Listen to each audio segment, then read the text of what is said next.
الحمد لله الذي هدانا لهذا وما كنا لنهتدي لولا أن هدانا الله ونشهد أن لا إله إلا الله وحده لا شريك له ونشهد أن سيدنا ومولانا محمدا عبده ورسوله أرسله بالحق بشيرا ونذيرا وداعيا إلى الله بإذنه وسراجا منيرا. أما بعد، فقد قال الله تبارك وتعالى في القرآن المجيد والفرقان الحميد: فأعوذ بالله من الشيطان الرجيم،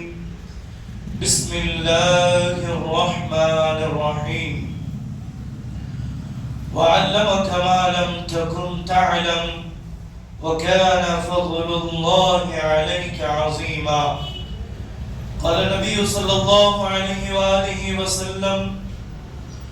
إني تارك فيكم الثقلين كتاب الله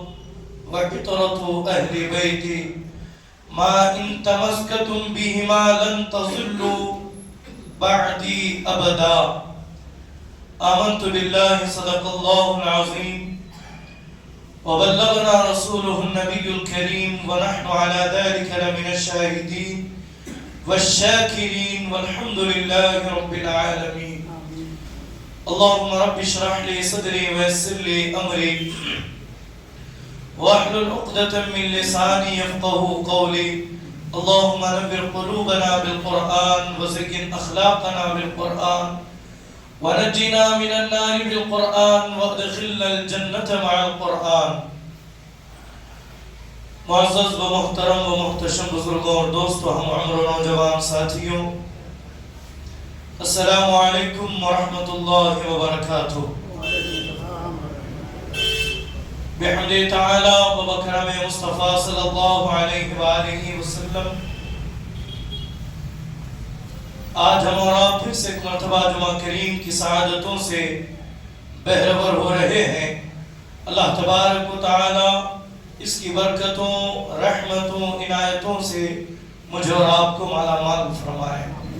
کچھ عرض و معروض سے پیشتر سب سے پہلے اپنی اور ساری کائنات کی مرکز عقیدت حضور احمد مجتبی محمد مصطفیٰ ارواحنا روحی فدا صلی اللہ علیہ وآلہ وسلم کی بارگاہ گوہر بار میں عقیدت و محبت کے ساتھ درود پاک کا ہدیہ پیش کریں. اللہم صلی علی سیدنا و مولانا محمد مبارک وسلم. الصلاة والسلام علیک یا رسول اللہ،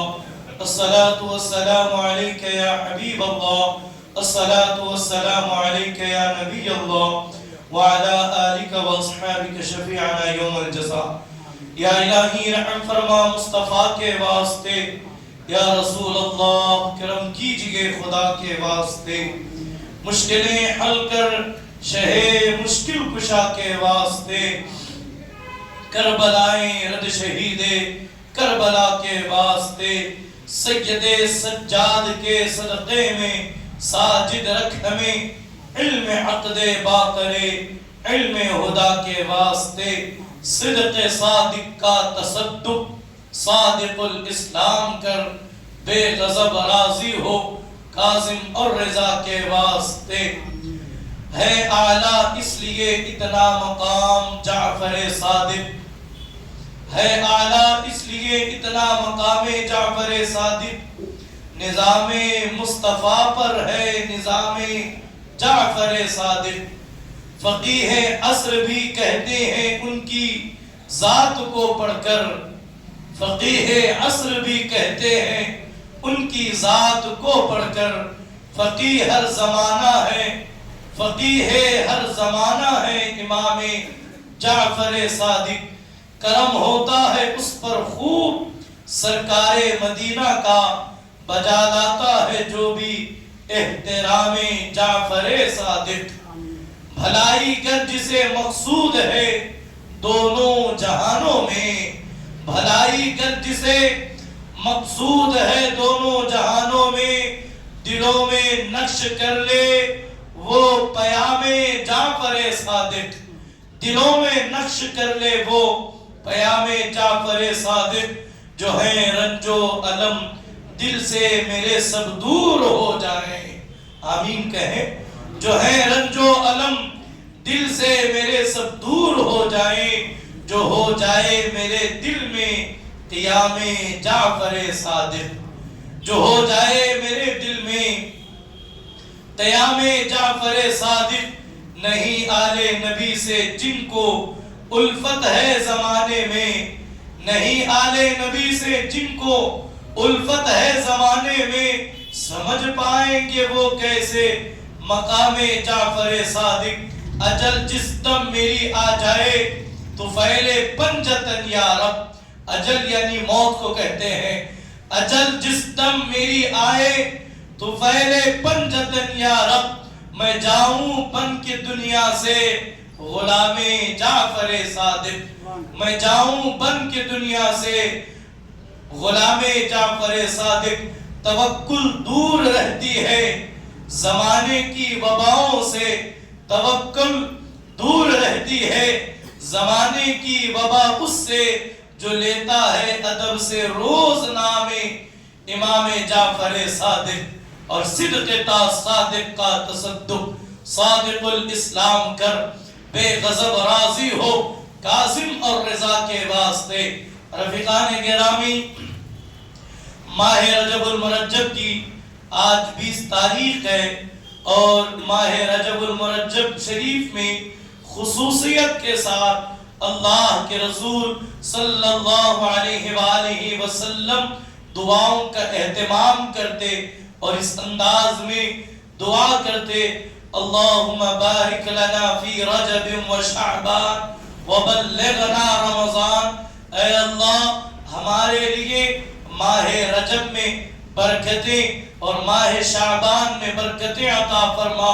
اور ایمان اور سلامتی کے ساتھ ہمیں ماہ رمضان عطا فرما۔ اور اہل اللہ کہتے ہیں ماہ رجب جو ہے وہ 3 دور ہیں، ایک ماہ رجب، ایک ماہ شعبان اور ایک ماہ رمضان، اور تینوں دور جو ہیں اہل اسلام کے لیے بڑی اہمیت کے حامل ہوتے ہیں۔ گویا کہ یہ مہینے، یہ 3 مقدس مہینے عبادتوں کا موسم اور عبادتوں کی ترغیب دینے کے لیے ہمارے درمیان آ رہے ہیں۔ تو کہا گیا کہ ماہ رجب بیج ڈالنے کا موسم ہے، اور ماہ شعبان اس میں پانی اور سینچائی کرنے کا مہینہ ہے، اور ماہ رمضان المبارک وہ فصل کاٹنے کا مہینہ ہے۔ تو اب جو بندہ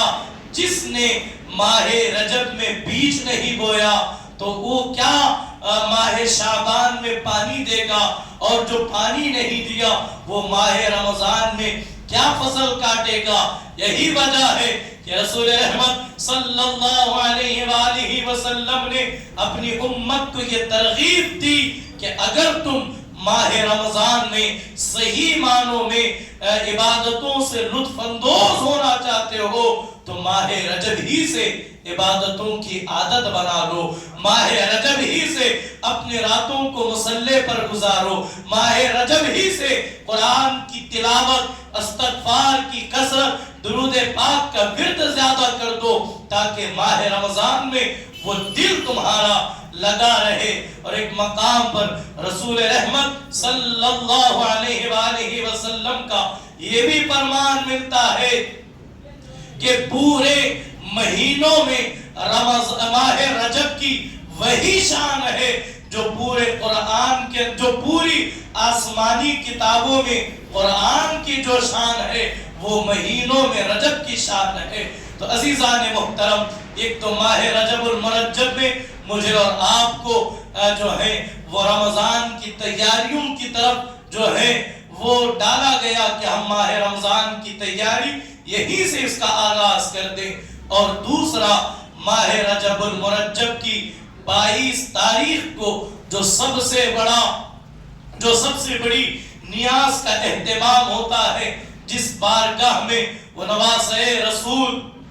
جگر گوش بطول شہزادہ علی حضرت سیدنا مولا امام جعفر صادق علیہ السلام کی ذات ہے. آپ کی ذات سے کون واقف نہیں؟ شمال سے لے کر جنوب تک اور پورب سے لے کر پچھم تک ہر انسان، مسلمان تو مسلمان، ایک غیر مسلم بھی حضرت سیدنا امام جعفر صادق علیہ السلام کی ذات کو جانتا ہے، مانتا ہے، پہچانتا ہے، اور آپ کے تعلیم سے وہ استفادہ کر کے اپنی شب و روز کو ترقی کی راہوں پر گامزن کرتا ہے. عزیزان محترم، امام جعفر صادق علیہ السلام کی شخصیت کو، آپ کی ذات کو، آپ کی پرسنالٹی کو اب تک ہم نے صرف نواز رسول کی حیثیت سے دیکھا. آپ کی ذات کو ہم نے امام باقر کے شہزادے کی حیثیت سے پڑھا، اور آپ کی ذات کو اہل بیت اطہار ہی کی حد تک ہم نے دیکھا. لیکن حقیقت یہ ہے اللہ رب العزت نے امام جعفر صادق علیہ السلام کو وہ شان، وہ مقام، وہ عظمت و بلندی عطا فرمائی ہے کہ رہتی دنیا تک پوری دنیا، پوری سائنس جو ہے وہ امام جعفر صادق کی علم کی محتاج نظر آتی ہے. آگے ہم بڑھیں گے اور دیکھیں گے آخر کس ذات کا نام امام جعفر صادق ہے، کس شان کے ساتھ حضرت امام جعفر صادق علیہ السلام نے امت جو ہے وہ بندگان خدا کی اور انسانیت کی کس شان کے ساتھ آپ نے خدمات انجام دی. اور حقیقت اس بات کو دلوں پر نقش کر کے لے جائے، خاص کر کے نوجوان یہ بات یاد رکھیں، آپ لندن سے لے کر دہلی تک اور دہلی سے لے کر آسٹریلیا تک اور جہاں جہاں جس خطے میں بھی بڑی بڑی یونیورسٹیاں ہیں، بڑے بڑے کالجز ہیں، بڑے بڑے ریسرچ سینٹرز ہیں، وہ تمام کالجز میں، تمام ریسرچ سورسز کے اندر اور تمام جو ہے یونیورسٹیز کے اندر سب سے اتھینٹک اگر کوئی پرسنالٹی ہے، اگر کسی کی بات سب سے زیادہ جو ہے وہ قابل غور ہے، اگر کسی کا پیغام سب سے زیادہ کسی کی تھیوری کو اپنایا جاتا ہے تو ہم فخر سے کہتے ہیں وہ حضرت امام جعفر صادق کی ذات ہے. بلکہ کہا جائے آپ سے زیادہ، بلکہ یوں کہوں کہ آپ نے دنیا کو علم کی خیرات تقسیم کی ہے. میں آگے بڑھوں امام جعفر صادق علیہ السلام کی طرف، اس سے قبل میں حدیث رسول جو میں نے خطبہ مسنونہ میں پڑھی اس کے آپ سے آپ کی گوش گزار کروں گا، اور پھر ہم اندازہ لگائیں آخر اہل بیت رسول اللہ کی شان کیا ہے. ہم نے صرف کرامتیں سنی، ہم نے صرف فضیلتیں سنی، ہم نے صرف واقعے اور قصے ان بزرگوں کی سنے. کاش کہ ہم ان کے علم کو دیکھتے، کاش کہ ہم ان کی ذات سے جو ہے وہ استفادہ کرتے. تو خدا کی قسم آج یہ جہالت، آج یہ لادینی، آج یہ لا علمی اور آج یہ مسلمانوں کے اندر پستی نظر نہیں آتی. اٹھائیں حجۃ الوداع کے خطبے کو، رسول رحمت صلی اللہ علیہ وآلہ وسلم نے 1.25 لاکھ صحابہ کے درمیان جو اپنا آخری خطبہ ارشاد فرمایا، اس میں آپ علیہ السلام نے فرمایا، اور یہ حدیث رسول، یہ صحیح مسلم کی حدیث ہے، آپ فرماتے ہیں انی تارکم فیکم الثقلین کتاب اللہ وعطرۃ اہل بیتی. رسول رحمت صلی اللہ علیہ وآلہ وسلم نے ارشاد فرمایا، اے صحابہ، اے لوگوں، ان قریب جو ہے میں اس دنیا سے جانے والا ہوں، ان قریب میں اپنے رب کے قرب میں پہنچنے والا ہوں، لیکن میں جا رہا ہوں تمہیں تنہا چھوڑ کر کے نہیں، تمہیں جو ہے بہت بھاری اور بھرکم چیزیں چھوڑے جا رہا ہوں. میں تمہارے درمیان 2 بہترین چیزیں چھوڑے جا رہا ہوں. جب تک تم ان چیزوں کو مضبوطی کے ساتھ تھامے رکھو گے، مضبوطی کے ساتھ پکڑے رکھو گے، تو تم کبھی گمراہ نہیں ہوگے، تم کبھی محتاج نہیں ہوگے، تم کبھی جاہل نہیں ہو سکتے، تم کبھی جو ہے وہ دنیا کے اندر ذلیل و رسوا نہیں ہوگے. گے تو حضور نے فرمایا وہ دو بھاری چیزیں تم انہیں مضبوطی کے ساتھ تھام لو، تم انہیں مضبوطی کے ساتھ پکڑ لو، دنیا کے ہر کامیابی تمہاری قدم چومتے ہوئے نظر آئے گی، دنیا کے ہر ترقی تمہاری ٹھوکروں پر نظر آئے گی۔ فرمایا کتاب اللہ، پہلی چیز، پہلی بھاری چیز اللہ کی کتاب قرآن مجید ہے، اور دوسرا فرمایا وَإِطْرَةُ أَهْلِ بَيْتِ، دوسری چیز جو تمہارے لیے ایتھنٹک ہے، بہترین ہے اور لازوال ہے، وہ ہے اہل بیت کی ذات۔ فرمایا ان دو عظیم اور دو بھاری چیزوں کو، ایک اللہ کی کتاب کو، دوسرا میری اہل بیت کو تمہارے درمیان چھوڑے جا رہا ہوں، لوگوں ان سے جڑ جاؤ، لوگوں ان کے دامن کو مضبوطی سے پکڑ لو، ان کے دامن کو مضبوطی سے پکڑ لو، ہاتھوں ہی سے نہیں بلکہ داڑھوں سے پکڑ لو، کسی صورت بھی جو ہے نہ تمہارے دامن سے نہ اہل بیت چھوٹنے پائے، نہ ہی قرآن اللہ کی کتاب تمہارے ہاتھوں سے چھوٹنے پائے۔ اگر یہ تمہارے ہاتھوں میں مضبوط رہ گئی، زمانے کی کوئی گمراہی تمہیں جو ہے وہ گمراہ نہیں کر سکتی، تم کامیابی پا جاؤ گے، تم فلاح پا جاؤ گے۔ عزیزان محترم، اس حدیث کو ہم بارہا پڑھ رہے ہیں، ہم سن رہے ہیں کہ رسول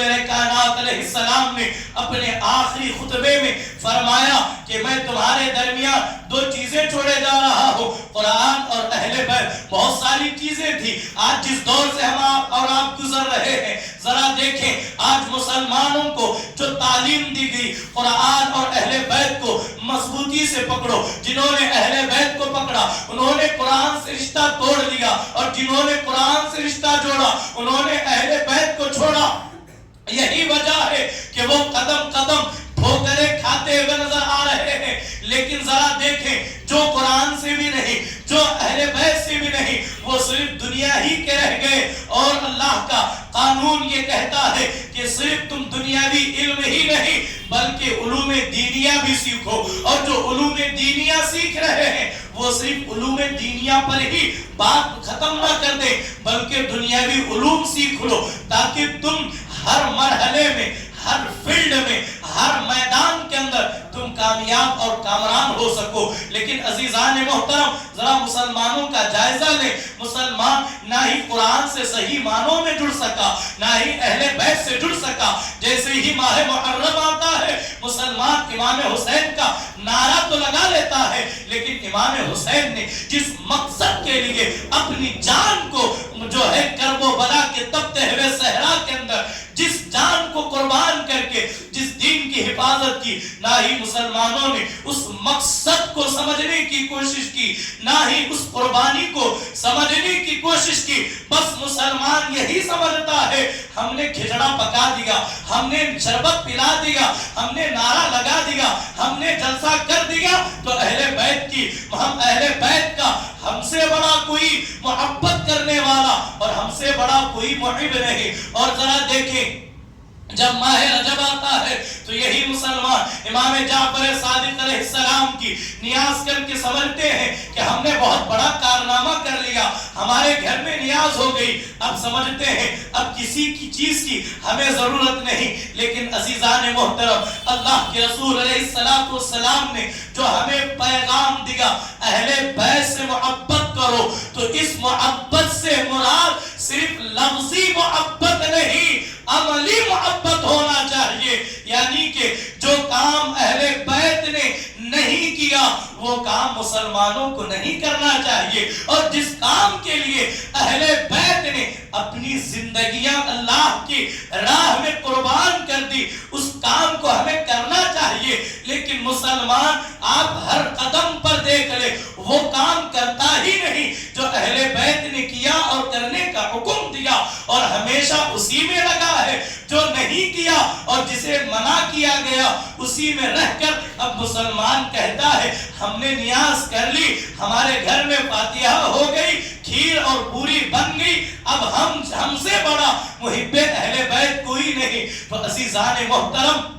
یاد رکھیں اللہ کے رسول صلی اللہ علیہ وآلہ وسلم نے جو یہ کہا اہل بیت اور قرآن کو تمہارے درمیان چھوڑے جا رہا ہوں، اس سے مراد صرف محبت کے حد تک فاتحہ دلانے کے لیے نہیں بلکہ اہل بیت سے ان کے علوم کو حاصل کرو، ان سے استفادہ حاصل کرو، اپنی دن اور رات کو روشن اور تابناک کرو تاکہ تم کامیاب ہو سکو اور قرآن کو مضبوطی سے تھام لو، اس لیے کہ قرآن تمہاری قدم قدم رہبری اور رہنمائی کرے گا۔ اور یہی وجہ ہے کہ اللہ کے رسول علیہ السلام نے فرمایا جہاں قرآن ہوگا وہاں اہل بیت ہوں گے، اور جہاں اہل بیت ہوں گے وہاں قرآن ہوگا، ان کا رشتہ کبھی ٹوٹا نہیں یہاں تک کہ یہ قیامت قائم ہوگی، حوض کوثر لگے گا، وہاں تک اہل بیت اور قرآن ساتھ ساتھ رہیں گے۔ لیکن افسوس صد افسوس مسلمانوں نے اہل بیت اطہار کو نیاز کی حد تک رکھا اور قرآن کو ایصال ثواب کی حد تک رکھا۔ نہ قرآن سے ہم فائدہ اٹھا رہے ہیں نہ ہی اہل بیت سے استفادہ کر پا رہے ہیں۔ ذرا دیکھیں اقبال نے کیا کہا تھا، جب کسی کو سکرات لگتی ہے تو مسلمان سورہ یاسین پڑھ کر کے موت کی تکلیفوں کو دور کرنے کی کوشش کرتا ہے، مسلمان موت کی تکلیف کو آسان کرنے کی کوشش میں جڑ جاتا ہے، تو بھی یاسین پڑھ، تو بھی یاسین پڑھ، فلاں بھی یاسین پڑھ، کسی طرح اس کی موت میں آسانی ہو، نزاع کی تکلیف ختم ہو جائے۔ اقبال نے مسکرا کر کے کہا او نادان انسان، اللہ نے جو تجھے کتاب عطا کی ہے یہ کتاب کے پڑھنے سے موت تیری آسان ہو رہی ہے، بتا کیا یہ قرآن جو موت کو آسان کر سکتا ہے کیا وہ زندگی کو آسان نہیں کر سکتا؟ قرآن موت کو آسان کر رہا ہے، قرآن مرنے کے لیے نہیں قرآن جینے کے لیے عطا کیا گیا۔ قرآن کا اب کوئی آئے قرآن پڑھے تو صحیح، قرآن سمجھے تو صحیح، وہ رٹی رٹائی صورتیں پڑھنا اور ہے اور ان صورتوں کے معنی و مفہوم کو سمجھنا اور ہے۔ اسی لیے رسول اللہ نے کہا میری اہل بیت کو مضبوطی سے تھامو، اس لیے کہ میری اہل بیت نے قرآن کو ایسے پڑھا جیسے اللہ نے نازل فرمایا ہے۔ اور کیسے پڑھا، کیسے پڑھا؟ اب یہاں پر دیکھیں منبر کوفہ ہے، یہی حضرت سیدنا امام جعفر صادق علیہ السلام کی ذات ہے۔ دنیا صرف شہزادے رسول کے نام تک ہی انہیں محدود رکھتی ہے، لیکن نوجوانوں میں یہ کہتا ہوں اس دنیا کا سب سے بڑا سائنسدان اگر کوئی ہے، سب سے بڑا ریسرچر اگر کوئی ہے، سب سے بڑا ڈاکٹر اگر کوئی ہے تو بلا شبہ وہ حضرت امام جعفر صادق کی ذات ہے۔ حضرت امام جعفر صادق کون ہے میں بتاؤں گا، پہلے یہ دیکھیں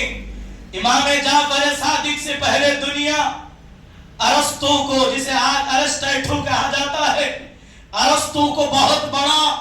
دانشمند، بہت بڑا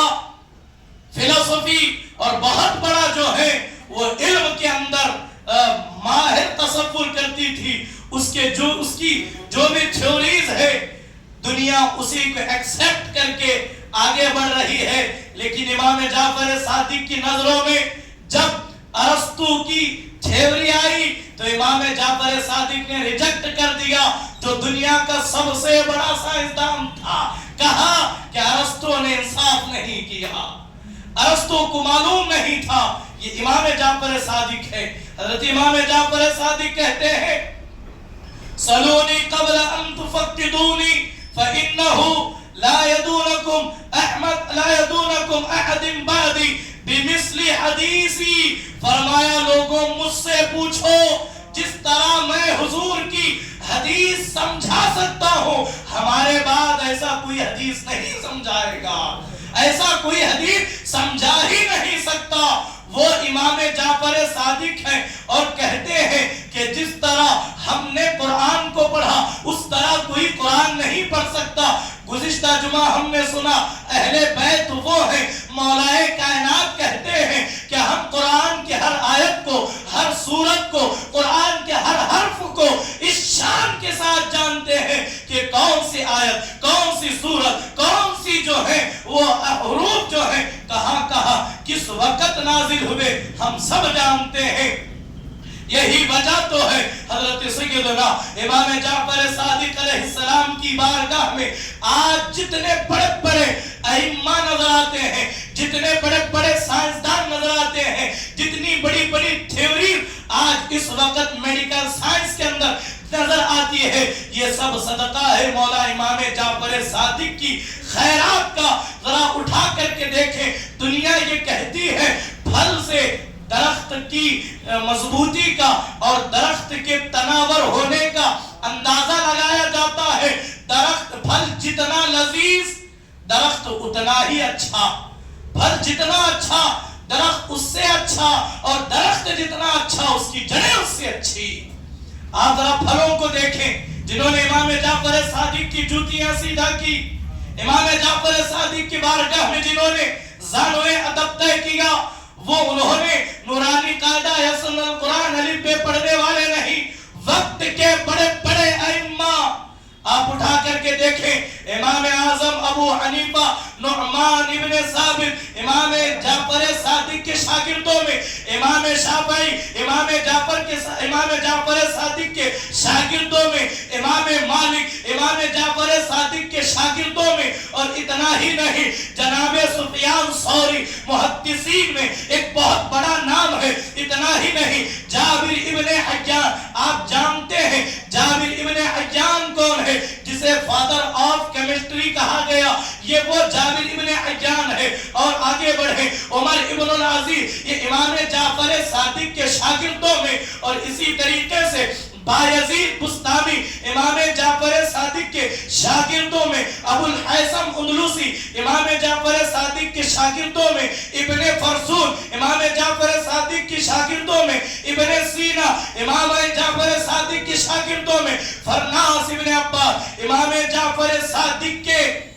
شاگردوں میں۔ ان ناموں کو آپ انٹرنیٹ پر ڈال کر کے سرچ کریں، یہ وہ لوگ ہیں جو اپنے زمانے کے آفتاب و مہتاب بن کر کے چمکتے ہوئے نظر آئے۔ اب مجھے کہہ لینے دیں، انہیں یہ مقام ملا تو ملا امام جعفر صادق کے قدموں سے، یہ انہیں صدقہ ملا امام جعفر صادق کے قدموں سے۔ ذرا دیکھیں، پوری دنیا امام جعفر صادق کی بارگاہ میں کشکول لیے کھڑی ہے۔ میں نے کہا نا پھل سے درخت کا اندازہ لگایا جا سکتا ہے۔ امام اعظم ابو حنیفہ ہی کو دیکھ لیں، امام علی ابن عاصم کہتے ہیں پوری دنیا کی عقل ایک ترازو میں رکھی جائے اور دوسری ترازو میں امام اعظم ابو حنیفہ کی عقل کو رکھا جائے۔ بہت بڑے محدث کا قول سنا رہا ہوں، وہ کہتے ہیں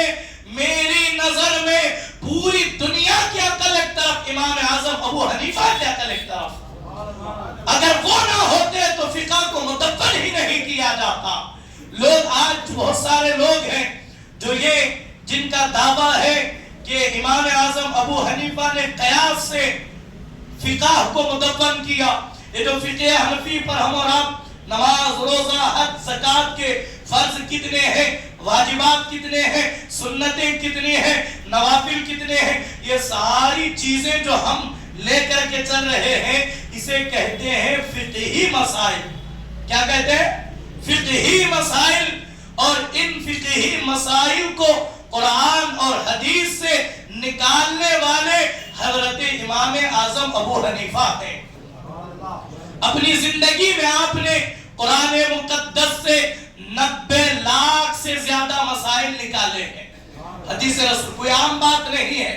اب ان کے حوالے سے جس طریقے سے آج کل کے یہ بیچارے اہل حدیث کہتے ہیں، انہوں نے قیاس کہتے ہیں، اپنی سوچ سے اپنی عقل سے ہی انہوں نے ایک فقہ گڑھ لی، ایک اس طریقے سے انہوں نے قیاس کے ساتھ مسائل نکالے۔ جس طریقے سے آج یہ لوگ اچھل کود کر رہے ہیں، امام جعفر صادق کے زمانے میں بھی ایسے ہی کچھ لوگ تھے، آ کر کے امام جعفر صادق کو کہا کہ اے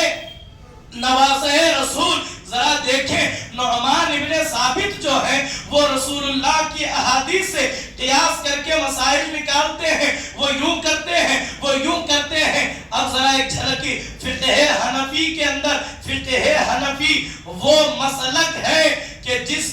جس مسلک پر اس وقت پوری دنیا میں 80% لوگ جس کے مقلد ہیں وہ امام اعظم اور فقہ حنفی پر اپنی شب و روز کو اور عبادتوں کو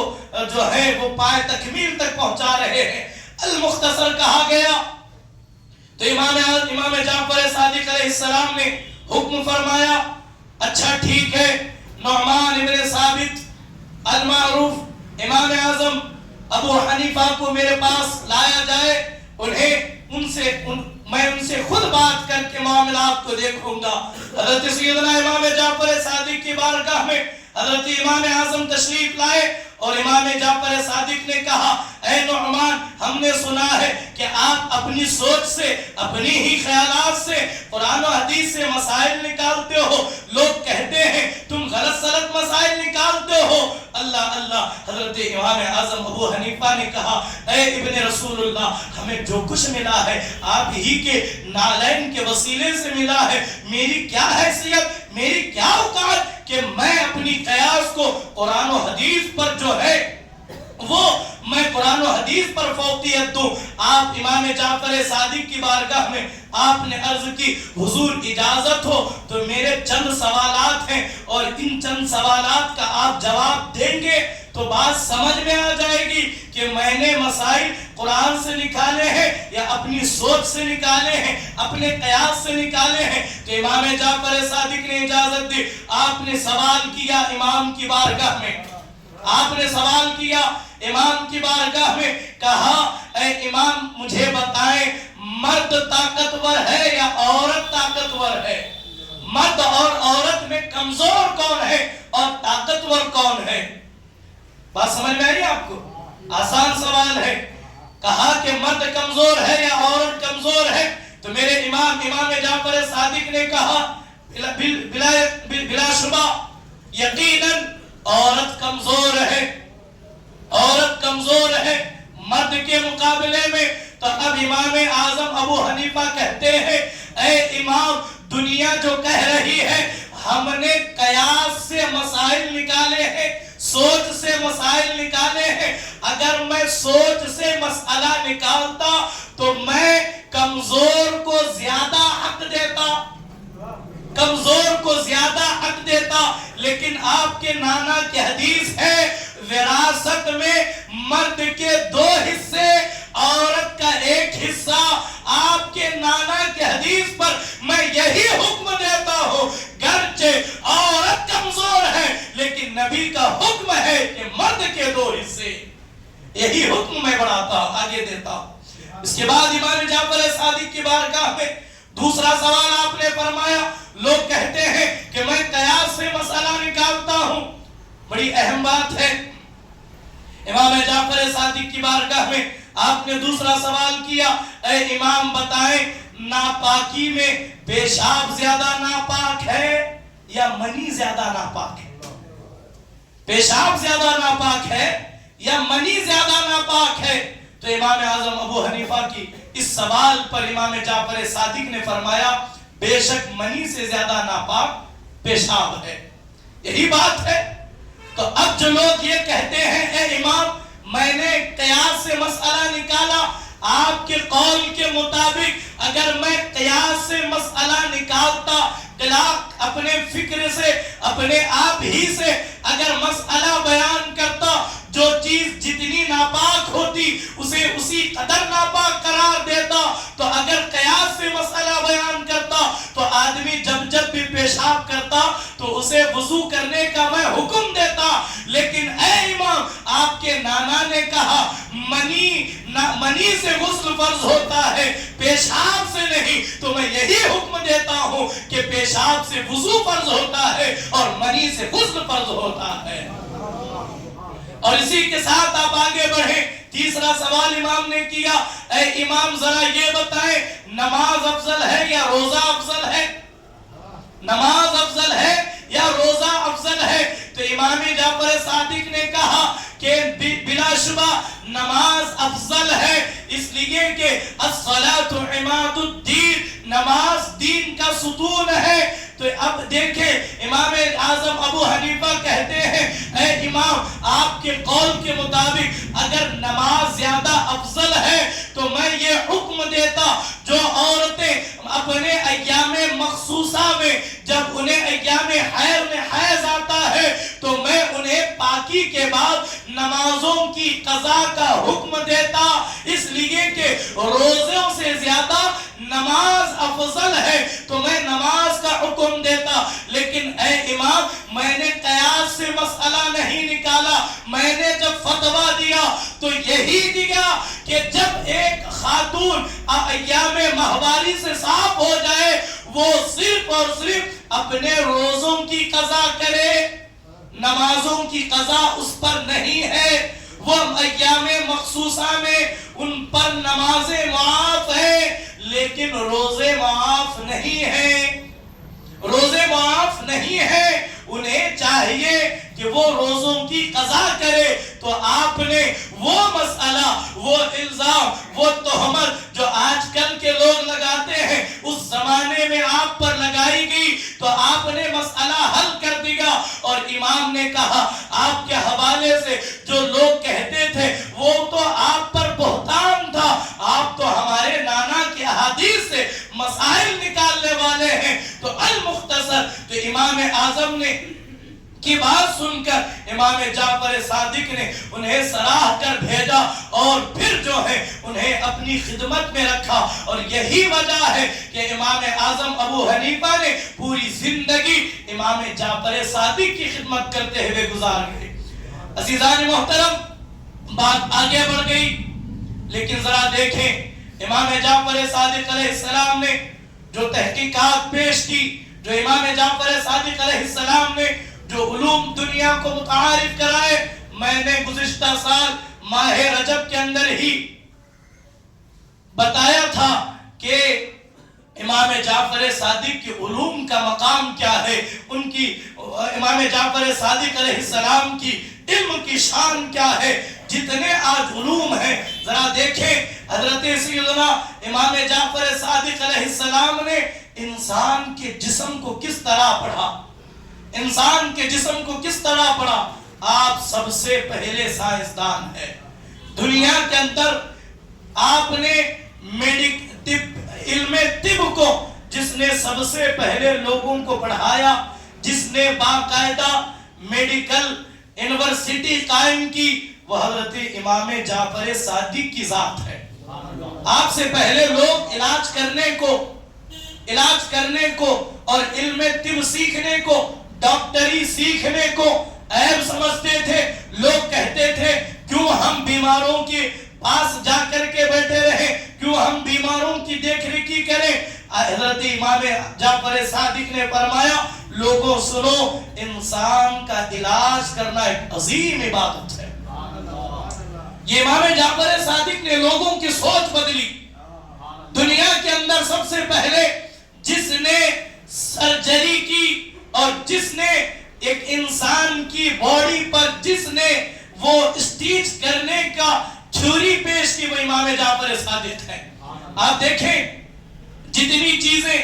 ارسطو اور بڑے بڑے افلاطون، بڑے بڑے جو سائنسدان گزرے ہیں، ان کی تحقیق کو، آج کی تحقیق کو، امام جعفر صادق کی تحقیق کو دیکھیں۔ خدا کی قسم حضرت امام جعفر صادق علیہ السلام کو اللہ نے مصطفیٰ کریم کے صدقے مولا علی کو اور مولا علی کے صدقے آپ کو وہ علم عطا کیا گیا کہ ساری دنیا کی تحقیق ایک طرف اور مولا امام جعفر صادق کی تحقیق ایک طرف۔ ذرا دیکھیں امام جعفر صادق کہتے ہیں کہ جتنی چیزیں مٹی میں ہوتی ہیں اتنی ہی چیزیں انسان کے جسم میں بھی ہوتی ہے۔ کوئی لیب نہیں، کوئی لیبورٹری نہیں، کوئی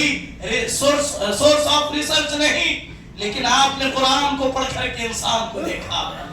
احادیث رسول کو پڑھ کر کے آپ نے ایک انسان کو دیکھا، اور ایسے دیکھا کہ آج کی بڑی سے بڑی امپورٹنٹ مشین بھی جس فرشتہ ایک انسان کو نہیں دیکھ سکتی، یہی قرآن ہے جسے پڑھ کر کے امام نے ایک انسان کو دیکھا۔ اور یہی اسی لیے تو رسول اللہ نے کہا قرآن اور اہل بیت کو نہ چھوڑنا، اگر انہیں چھوڑو گے تو در بدر بھٹکتے گھومتے رہو گے، انہیں پکڑ لو۔ لیکن ذرا دیکھیں، جب کہا جاتا ہم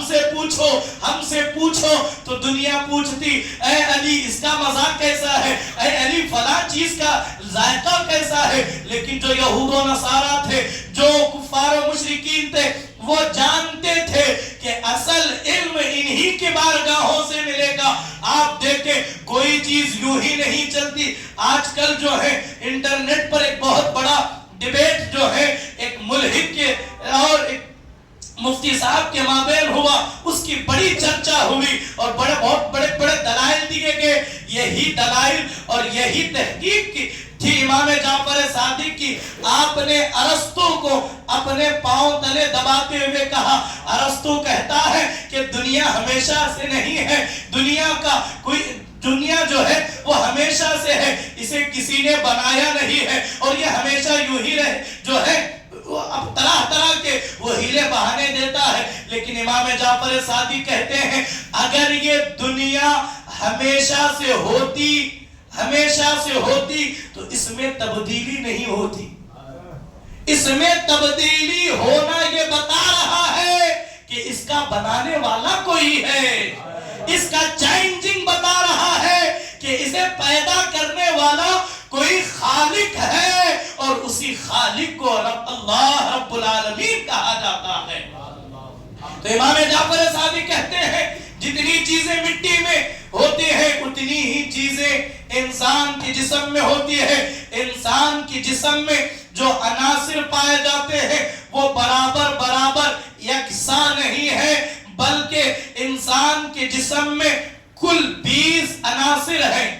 اسی پر میں اپنی بات کو ختم کروں گا۔ امام جعفر صادق کی تحقیق ہے انسان کے جسم میں کل 20 عناصر ہیں اور ان میں سب سے زیادہ 4 بہت زیادہ ہیں۔ ان 20 میں 4 بہت زیادہ ہے، 8 ان 4 سے کم ہے، 8 ان 4 سے کم ہے اور پھر اور 8 ان 8 سے کم ہے۔ ذرا دیکھیں امام جعفر صادق علیہ السلام نے جب یہ تحقیق پیش کی اور پیش کرنے کے بعد وہ ایک کے بعد دیگر چلتی رہی، اسی پر جو ہے انسان کے جسم میں 4 بہت زیادہ رکھی، پھر 8 اس سے کم، پھر 8 ان 8 سے کم رکھی۔ جب یہ بات آگے بڑھی 18ویں صدی کے اندر فرانس کے اندر جو ہے ڈاکٹر مارا نام کے ایک سائنسدان نے اس پر ریسرچ کی۔ آخر انہوں نے کس بات پر کہا کہ انسان کے جسم میں جو چیزیں 4 سب سے زیادہ ہیں وہ کیا ہے، تو انہیں پتا چلا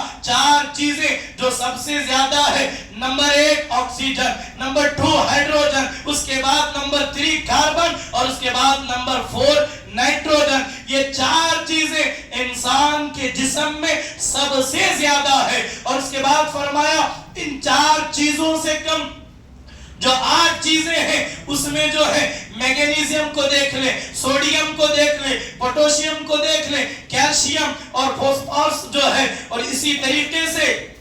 کلورین اور سلفر اور آئرن ہے۔ یہ ان 4 سے 8 کم ہے اور ان 8 سے کم جو ہے ملیڈینیم اور اس کے بعد سولونیم اور فلورونیم اور اس کے بعد کابلٹ اور میگنیز اور کوکور اور ایڈونیم اور زنک، یہ ساری چیزیں انسان کے جسم میں امام جعفر صادق کہتے ہیں کہ انسان کے جسم کے اندر ان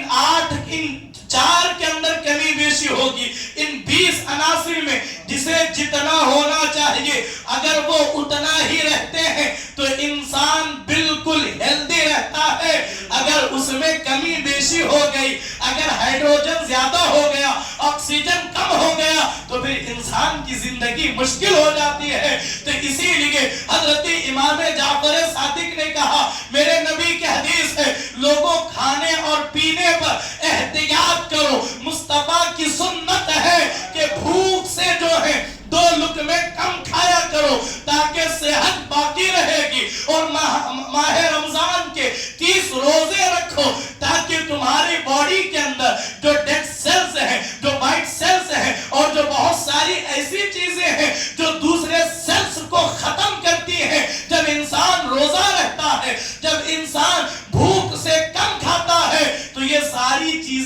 جو ضرورت سے زیادہ ہے، جو ضرورت سے زیادہ پیدا ہوئی وہ ختم ہو جاتی ہے، انسان بالکل عافیت کے ساتھ زندگی گزارتا ہے۔ خدا کی عزت و جلال کی قسم، لوگوں اہل بیت کے صحیح معنوں میں جڑ جاؤ، ان کے قدموں میں آ جاؤ، اس لیے کہ آج سائنس کی تحقیق کر کے بتا رہی ہے کہ خدا کی عزت کی قسم انہوں نے جو فرامین ان کے ہیں، جو ان کی تحقیق ہے، آج اس تحقیق پر چل لیں تو انسان ایک بہترین زندگی گزار سکتا ہے۔ یہ تو آغاز ہے امام جعفر صادق کا، اسی لیے تو وہ بار بار جو اعلیٰ حضرت علیہ رحمان نے لکھا، صدق صادق کا تصدق صادق الاسلام، یہ یوں ہی نہیں ہے۔ یا الہی رحم فرما مصطفیٰ کے واسطے، یا رسول اللہ کرم کیجئے خدا کے واسطے، مشکلیں حل کر شہ مشکل کشا کے واسطے، کربلائے رد شہید کربلا کے واسطے۔ اب یہاں سے بڑے علم کی خیرات سید سجاد کے صدقے، امام زین العابدین سید سجاد کے صدقے، ساجد رکھ ہمیں علم حق دے باقر امام جعفر صادق کے والد امام باقر، علم حق دے باقر علم خدا کے واسطے۔ اگر لوگ مسلمان نیازوں سے زیادہ، عرصوں سے زیادہ اہل بیت کو پڑھتے ہوئے گزارتے، خدا کی قسم دنیا کے ہر کامیابی مسلمانوں کے قدموں میں نظر آتی۔ کوئی چیز مولا کائنات کہتے ہیں تم زمین کے جتنے راستے نہیں جانتے، ہم اہل بیت اس سے زیادہ آسمان کے راستے جانتے ہیں۔ کبھی ایئرپورٹ پر جانا ہو تو آپ ایئرپورٹ پر ایک کتاب آپ کو ملے گی، وہ کتاب دیکھ لیں، کتاب جو ہے آسمان پر پلین جو ہے وہ گوگل میپ پر نہیں چلتا، آسمان پر راستہ بنا ہوا ہے۔ کیسا راستہ؟ ہائی وے والا یا نیٹ پر نہیں، وہ ایسا راستہ ہے کہ کوئی بھی پلین اس راستے سے تھوڑا بھی آگے پیچھے نہیں ہوتا۔ آپ ATC کی کتاب کو پڑھیں، ATC کہتا ہے کہ اگر کسی کو بنگلور سے دہلی جانا ہے تو یہ فلائٹ یہاں سے اڑے گی، اگر کسی کو بنگلور سے حیدرآباد جانا ہے تو یہ فلائٹ اس روٹ پر اڑے گی۔ اگر آپ کو ان چیزوں پر یقین نہ ہو، کبھی ممبئی کے چھترپتی جو ایئرپورٹ ہے وہاں پر جب پیسنجرز کو بٹھایا جاتا ہے، وہاں پلین لینڈ کرتے ہیں، آپ دیکھیں میں نے 2 مرتبہ کم سے کم مسلسل جو ہے مولا امام جعفر صادق اور مولا علی کے قول کو نظر میں رکھ کر کے میں نے دیکھا کم و بیش ممبئی کے ایئرپورٹ پر ہر گھنٹے سینکڑوں پلینز لینڈ کرتی ہے، ہر 2 منٹ پر ایک پلین اترتا ہے، ایک بھی پلین جو اترتا ہے اس میں ذرہ برابر بھی آگے پیچھے نہیں ہوتا۔ بالکل اگر وہ گوگل میپ پر چلتا، جانا دلی تھا روٹ بدل گیا تو راستہ دوسرا دے دیا۔ تو اگر ایسا ہوتا، یہ راستے اہل بیت نے بتائے تھے۔ اب یہاں مجھے کہنے دیں، پھلوں سے درخت کا اندازہ لگایا جاتا ہے اور درخت سے جڑ کی مضبوطی کا اندازہ لگایا جا سکتا ہے۔ جب امام اعظم،